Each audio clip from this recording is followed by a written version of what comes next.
사실 이 질문에 대해서는 한마디로 쉽게 답할 수 없습니다. 왜냐하면 하나님께서는 한 가지의 방법으로 우리를 인도하시는 것이 아니라 그분이 가지신 여러 방법들 중에 하나로 우리를 인도하시기 때문에 그렇습니다. 그런데 오늘 우리가 살폈던 이 본문 속에 나타난 하나님의 길이 있어요. 바울이 처음에 이렇게 자신의 목적지를 향해 나아가다가 길이 막혔을 때 그가 어떤 방법을 선택했습니까? 내가 하나님의 일을 하려고 하는데 하나님이 돕지 않으시니 그만두자. 그 자리에 주저앉았습니까? 그렇게 하지 않았어요. 그는 그가 할 수 있는 또 다른 길을 선택하여 길을 걸어갔습니다. 그런데 그 길을 향하여 가다가 하나님이 또 막으셨어요. 그만두자 이렇게 했습니까? 아니요. 그가 생각하는 또 다른 길을 향해 걸어가요. 다시 말하면 그는 하나님께서 그가 거룩한 열정을 가지고 하는 일을 계속하여 막으심에도 불구하고 그 일을 포기하지 않았다는 것입니다. 오늘 교과 시간에 담임 목사님 말씀하신 것처럼 포기하지 않고 계속 뭐한 것입니까? 전진한 것입니다. 그리고 그렇게 계속하여 포기하지 않고 전진하다 보니까 하나님께서 결국은 그의 앞에 환상을 통하여 그가 분명하게 걸어갈 길을 보여주시는 것입니다. 여러분, 저는 이것이 우리가 하나님의 뜻을 발견하는 하나의 방법이라고 생각해요. 어떤 사람들은 나에게 분명한 하나님의 뜻이 보일 때까지 나는 아무 일도 하지 않겠다라고 말하는 사람들이 있습니다. 그러나 그렇지 않습니다. 우리에게 주어진 하나님의 빛이 때로는 분명하게 보이지 않는다 하더라도 그 작은 빛을 붙들고 하나님을 향하여 전진하는 것이 우리가 해야 할 일입니다. 그때 하나님께서는 우리가 비록 연약한 빛을 가지고 나아갔으나 포기하지 않고 나아갈 때 그 빛을 좀 더 환하게, 더욱 분명하게 우리에게 제시해 주실 것이에요. 우리 재림교회 초기 역사를 봐도 이 사실은 분명합니다. 재림교회 초기 선구자들이 처음부터 완벽한 그런 성경 지식을 가지고 있지 못했어요. 하지만 그들이 받았던 작은 빛에 순종했습니다. 그 빛이 제한되어 있었다 하더라도 그것에 순종하여 믿음으로 그 길을 따라갔어요. 그랬더니 그들의 순종으로 말미암아 점점 교리가 발전하고 더욱더 분명한 믿음으로 성장하여 지금의 제7을 안식에 대해서 재림교회가 된 것입니다. 결국 하나님께서는 끝까지 포기하지 않고 그 길을 걸어가는 제자들에게, 당신의 백성들에게 가장 좋은 길을 결국은 보여주실 거라는 것입니다. 많은 경우에 우리는 잠깐 동안 열정을 가지고 하나님의 일을 하려 하다가도 그것이 실패가 될 때, 그것이 좌절될 때 손을 놓아버리는 경향이 있어요. 내가 지금 하나님의 일을 하려고 하는데 왜 하나님이 나를 막으시는가? 하나님이 나를 버리셨는가? 실망하고 낙담하고 원망하는 일들이 있는 것입니다. 그러나 우리가 그러한 순간마다 해야 할 일이 있다면 그것은 주님의 뜻을 보여주시기를 간절히 기도하면서 동시에 지금 나에게 주신 어떻게 보면 작은 빛이라 하더라도 그 빛에 따라 최선을 다하여 나아가야 하는 것임을 기억하게 되시기를 바랍니다. 분명히 사도 바울은 하나님의 뜻과는 달리 소아시아를 향한 복음 비전을 가지고 있었어요. 그것이 하나님의 뜻과는 달랐습니다. 하지만 그가 하나님이 분명한 빛을 보여주실 때까지 내가 생각하는 내 사명에 따라 그 길을 따라 갔을 때 하나님은 그를 마게도니아로 건너가게 가장 좋은 곳 드로아까지 인도하시고 그곳에서 너가 가야 할 곳은 이곳이다라고 분명하게 보여주셨던 것입니다. 그렇기 때문에 때로 우리가 겪는 이 영적인 사역에서의 실패를 너무 비관해서는 안 될 것입니다. 왜냐하면 하나님께서는 바울에게 소아시아로 향하는 전도의 문은 다 닫으셨지만 모세로 향하는 문을 열어주셨기 때문인데요. 유럽으로 향하는 문을 바로 그 순간에 열어주셨기 때문에 그래요. 성경학자인 톰 라이트가 이 본문을 주석하면서 이런 충고를 덧붙였습니다. 하나님께서 우리의 인생에 하나의 문을 닫으실 때 반드시 또 하나의 문을 열어주신다. 그러나 우리가 닫힌 문에 대하여 너무 슬퍼하고 동경하기 때문에 또 다른 문이 열린 사실을 모르고 지나치게 된다. 이 교훈을 꼭 영적인 사업에만 국한해서 적용할 필요는 없을 것입니다. 때때로 우리가 하나님 앞에 간절히 무엇인가를 달라고 기도했던 경험이 있을 수 있습니다. 정말 이것이 나에게 주어지지 않으면 나에게 큰 문제가 생긴다고 생각하여 때로는 금식하며 간절히 붙들고 그 일을 위하여 기도했을 수 있어요. 그런데 때로는 그 기도가 응답이 되지 않는 것입니다. 마치 바울이 간절하게 소아시아를 전도하고 싶어 했으나 성령께서 그 길을 막으신 것처럼 그 길이 막히는 경우들이 있다는 것입니다. 하지만 오늘의 말씀 속에서 바울이 그랬던 것처럼 그 순간 우리는 그 닫혀버린 문 앞에서 좌절하고 절망하기보다는 하나님께서 그 순간에 새롭게 열어주시는 또 하나의 문을 바라보아야 함을 기억하게 되시길 바랍니다.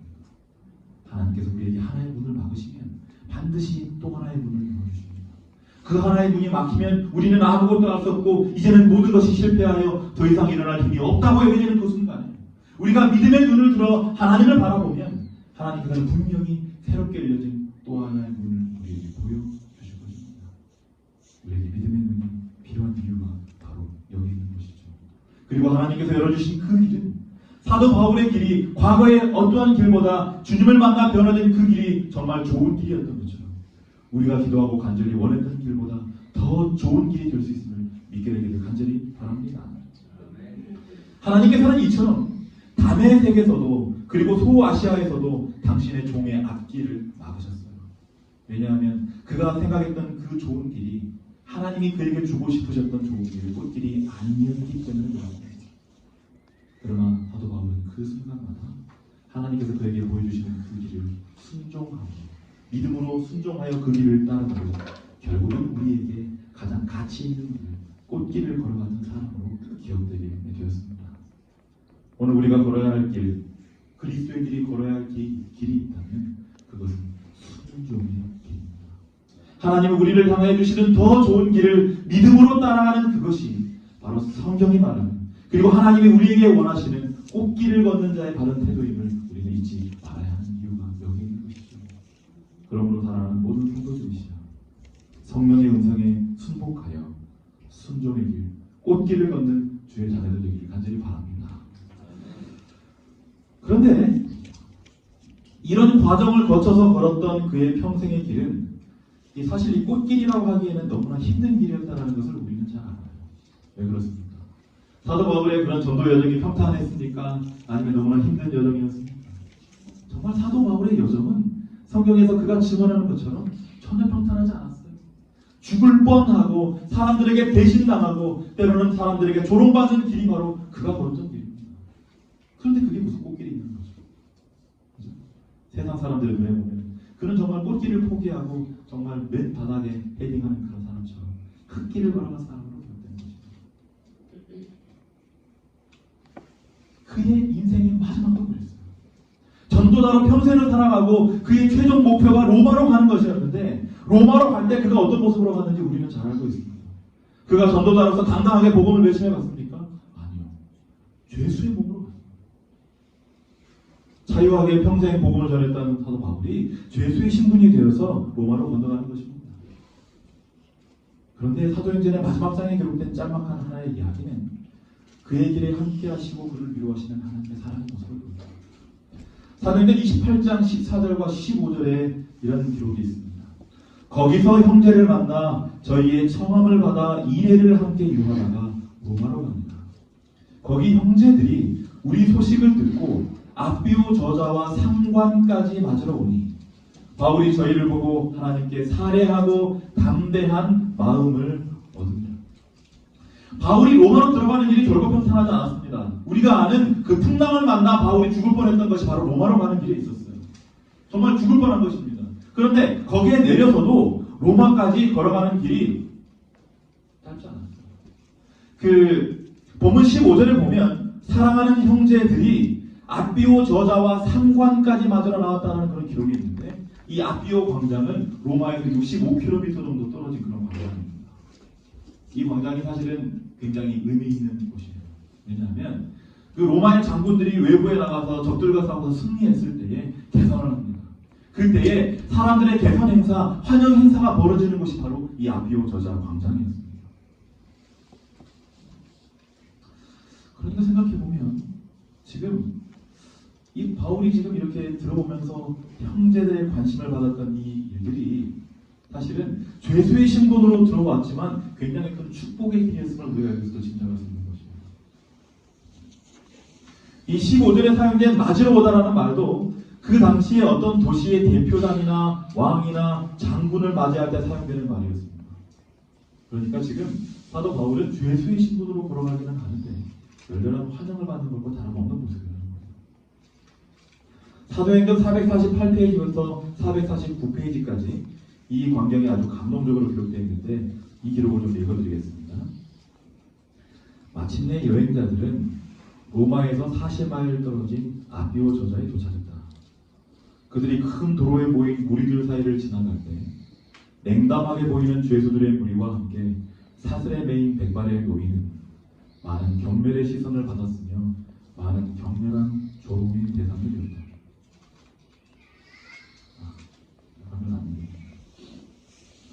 돌연히 기쁨의 부르짖음이 들리고 지나가던 군중 가운데서 한 사람이 나와서 마치 아들이 오래 헤어져 있던 아버지를 환영하듯이 죄수의 목을 안고 눈물을 흘리면서 기도했다.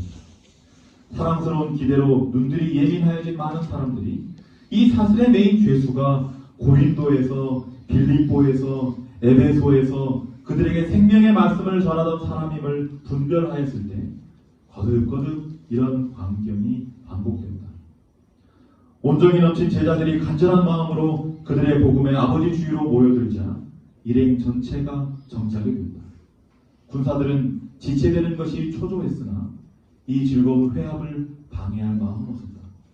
군사들도 그 죄수를 존경하고 존중히 여긴 때문이었다. 피로와 고통에 지친 바울의 얼굴에서 제자들은 그리스도의 모습이 반사되는 것을 보았다. 그들은 바울에게 그들이 그를 잊지 않고 사랑하고 있다는 것과 그들의 생애를 활력 있게 하고 그들에게 하나님께 향한 평화를 준 기쁨에 충만한 소망을 이루며 자신들이 바울에게 빚지고 있다는 사실을 분명하게 말했다. 그들은 허락만 되었다면 사랑의 열정으로 로마 도성까지 가는 모든 길에 바울을 그들의 어깨에 메고 갔을 것이다. 그의 속박을 부끄럽게 여기지 아니하고 울며 동정하는 신자들의 무리 가운데서 사도는 소리를 높여 하나님을 찬양했다. 그의 마음에 도사리고 있던 슬픔의 부름은 사라졌다. 그의 그리스도인 생애는 시련과 고통과 실망의 연속이었으나 그 시간에 그는 풍부한 보상을 받았다는 느낌을 받았다. 여러분 한번 생각해 보시기 바랍니다. 지금 사도 바울이 먼 항해를 거쳐서 이제 정박한 다음에 로마까지 정말 수백 킬로를 걸어서 로마까지 가야 돼요. 근데 그 길이 결코 편한 길이 아닙니다. 어떤 길입니까? 죄수가 되어서 착고를 차고 끌려가는 그런 길이에요. 어떻게 보면 하나님을 위하여 평생 바쳤던 종의 마지막 선교지로 향하는 발걸음이 굉장히 초라할 수밖에 없는 그런 상황이었다는 것입니다. 여기에서 바로 여호와 이레의 하나님, 준비하시는 하나님의 섭리가 드러나는 것입니다. 길을 걸을 때마다 누가 나타나는 것입니까? 바울을 통하여 예수 그리스도를 발견하게 된 믿음의 형제들이 바울 앞에 나타나는 것입니다. 내가 당신 때문에 예수님을 발견했고 당신 때문에 예수님을 발견하여 나의 인생이 변화되었다라는 고백을 바울이 해야 하는 것입니다. 당신이 지금은 비록 초라해 보일지 모르지만 당신 때문에 내가 하나님을 알고 영생을 얻게 되었다라고 고백하는 거예요. 그런데 그런 사람들이 그가 로마로 갈 때마다 점점 더 많이 늘어나서 하나의 일행이 되었다는 거예요. 여러분 한번 생각해 보시기 바랍니다. 바울이 예수님을 위하여 모든 것을 다 버렸어요. 그의 마음속에 어떤 소원 때문에 그렇습니까? 내가 만난 예수 그리스도를 뭐하고 싶은 생각 때문에 전하고자 하는 마음 때문에 그가 그 전에 모든 것을 다 버리겠습니다. 여러분 그렇다면 바울이 평생을 통하여 보고 싶어하는 장면이 무엇일까요? 바울의 인생의 멸류관이 무엇일까요? 당연히 그가 전한 복음을 통하여 거듭나게 된 영혼들이 그의 인생에 아마 멸류관이었을 것입니다. 바울이 그의 마지막 선교지를 향하여 걸어가는 길 앞에 꽃이 뿌려지지 않았습니다. 그런데 여러분 꽃보다 더 귀한 것들이 그 길에 있었다는 것입니다. 그가 지금 예수님을 위하여 포기하고 주님을 위하여 달렸던 모든 길에 아름다운 결실들이 그 앞에 있었다는 거예요. 거듭난 영혼들이 그 앞에 있었던 것입니다. 그가 모든 것을 포기하고 주를 위하여 추신했을 때 그 버려진 그의 인생의 결과로 얻어진 수많은 영혼들이 그의 앞길을 비추는 것입니다. 정말 사도 바울은 감동할 수밖에 없었을 거예요. 내가 주를 위하여 헌신한 이 모든 생애가 이런 영혼들로 인하여 응답되었다는 사실이 그의 마음을 뜨겁게 했을 것입니다. 그렇기 때문에 그가 어떤 마음을 가졌다고요? 내가 지금까지 시련을 겪고 고통을 겪고 실망의 생애를 살았을지 모르는 이 모든 것들이 이 영혼들을 통하여 보상된다는 충만한 마음으로 그의 마음에 다시 한번 불타올랐다는 것입니다. 그래서 그의 입술에서 찬양이 울려 터지는 것입니다. 영혼 구원을 위하여 평생을 바친 모종인데 정말 이보다 큰 기쁨은 없었다는 거죠.